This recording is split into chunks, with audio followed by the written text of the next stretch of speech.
Hi everyone, Amy here, and I have a 5 and 10 to share with you today.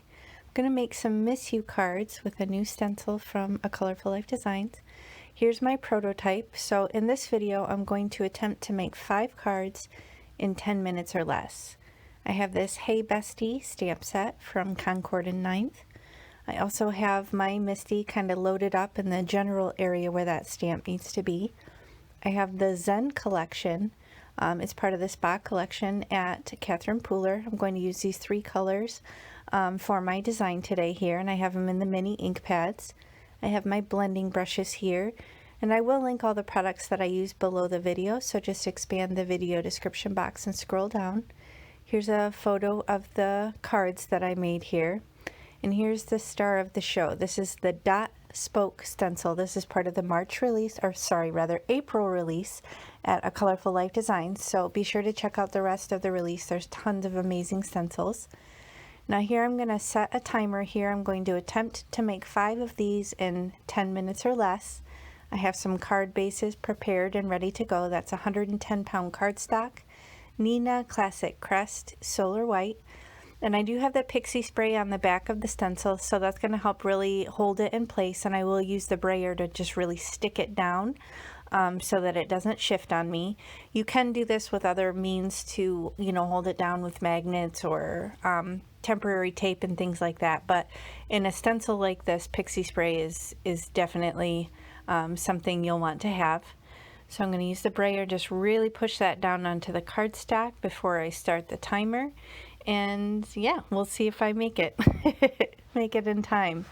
So I'm basically going to do the first card in real time so you can see how long it takes me, and then I will speed up the rest for the sake of brevity, so you don't have to watch me do it over and over again.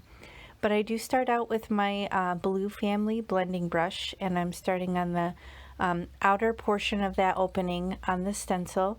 And I'm going a little heavy-handed and then just kind of a little lighter-handed as I blend outward. Then I'm going to go into this pretty, it's like a pinkish corally type of color, and I'm just going to go right over where the blue ended, and it makes almost like a pretty purple color. And then I will come in with that final Shea Butter color and it slightly overlap with the coral and then go outward. So this is kind of like playing on, primary colors, which, play really nicely together. So it's a way to make sure that your colors are going to get along and make some pretty colors in between. So you can see I'm just going with the yellow on the outside, and with the stencil not being a square shape, with it being the shape of the design, then you get kind of that cool look as the ink just kind of fades off into the white. So now I'm going to speed it up and do the same thing. Now the trick here, you'll see I keep putting the prototype up next to it. I know that I have the sentiment stamp loaded up in the Misty, but it might not exactly line up since I'm kind of just eyeballing it to place the stencil in the same place on the card base every time. So it is a little bit of a risk I'm running here because it's not going to be in the exact same spot every time as if I were, stamping on the Misty. So I'm just using that prototype card just to kind of line it up and get it as close to the last one as possible, so that when I do start stamping, hopefully I'm not going to have to readjust it like I did there every single time. But on a couple of them I did have to shift it around a little bit just so that it wasn't off kilter. But I'm using that pretty blue color again just to stamp this Miss You, and then I'll slow it down for the last one so you can see that, closer to real time. But see, I had to kind of wipe the stamp off, clean it and dry it real quick, and then line it back up. But I'm still doing pretty good on time. I don't do this because I'm that bereft of time. I do it because this is a fun little challenge that I like to do for myself, and just to show you that you don't have to spend a lot of time to make a pretty card if you don't want to.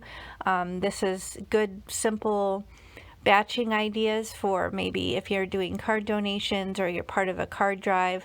And I just like to show clean and simple options. Now here, if you want to dress it up a little bit, I have this sped up immensely, but it's fun to watch. You can add some blingage. Now with this cool geometric factor, with it just being a repeating shape, I thought, oh, this will look really cool with these sequins. So I have some regular sequins. They're almost like a iridescent white color, and I take the smaller one and put it along those smaller dots on the spoke, and then the bigger ones that I have in my stash I put the same way along the outer. So this is a fun way to really jazz it up if you don't want it to be, you know, super simple and flat. This is kind of a nice option for you. And then another way to jazz up this card if you want to, after I show you this picture of the close-up here, I just think it turned out so pretty. But another way to jazz it up is just to do something quickly on the inside of the card. So I still have that pixie spray and I haven't even cleaned it off. You can see the ink still on there. I'm just going to brayer it back down into the lower right corner, but honestly you could do this probably anywhere on the inside of the card.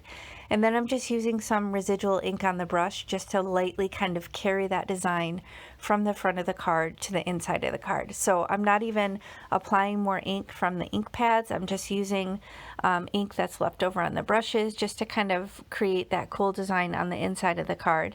And then I get the stamp set back out and get a couple more sentiments. The main one says, I could totally go for some you right about now. So I thought that was really cute and tied in well with the whole, you know, miss you theme of the card. So I'm going to use that stone blue again to stamp that sentiment on the inside of the card. And as you'll see, I do have this loaded into my bigger Misty. This is the original size. You can make it work with the smaller one, but I just find it's easier because I can open up the card base and not have it hanging out. So that's why I opted to use my original size Misty on this one. So I'm just going to wipe off that stamp with my stamp chamois. And then I like that circle shape that was left behind from the design, and I thought, I'm going to use another one of these cute little sentiments. There's just so many cute ones in this stamp set, so I thought, why not? So then I used the corally color to stamp this additional little sentiment. So this is just a fun way to kind of finish up the inside of the card, or depending on what you need the card for, you could just leave it blank and have plenty of room inside to write your recipient. So totally up to you, but I want to give you a couple ways to kind of jazz up the cards further, because I know they are very simple, but they're nice and flat, with the exception of the one with all the sequins. They're single layer, nice and flat, right on the card base, so they'll be easy to ship. And as you can see, you can batch them very quickly. So here's all 5 of the finished cards here, and then I did show you the inside of this one here. This is the finished look. Oh, it says you're one of my favorites. That's the other little stamp that I used for the inside. So that turned out really fun. And then I have obviously the blinged up one, which is another fun option. So I hope you enjoyed these cards. If you did, please hit the thumbs up and consider subscribing. Now be sure to check out the rest of this April release at Colorful Life Designs. There's so many awesome stencils. There's graduation stencils, which are super handy if you have open houses that you have to go to, so you don't want to miss it. And be sure to use my coupon AmyFan10 if you shop and save 10% on your complete order. So thanks so much for watching. I appreciate you. Check you next time. Bye.